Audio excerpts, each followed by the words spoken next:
The husband leans over and asks his wife, "Do you remember the first time we had sex together over 50 years ago? We went behind the village tavern where you leaned against the back fence and I made love to you. Yes," she says, "I remember it well. Okay," he says.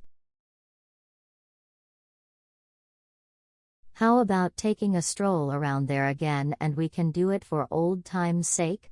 "Oh Jim, you old devil, that sounds like a crazy, but good idea."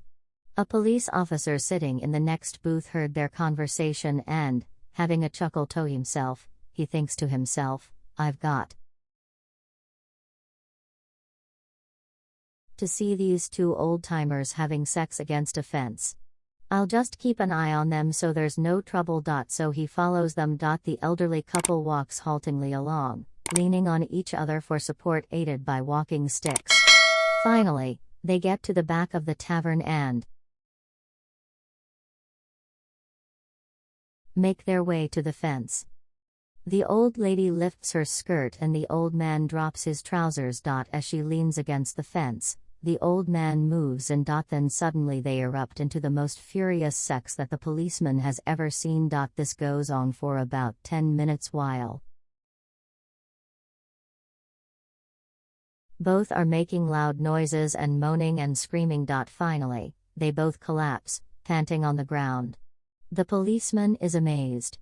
He thinks he has learned something about life and old age that he didn't know. After about half an hour of lying on the ground, recovering, the old couple struggle to their feet and put their clothes back on. The policeman is still watching and thinks to himself, "This is truly amazing, I've got to ask them what their secret is." So, as the couple passes, he says to them, "Zero and excuse me, but that was something else.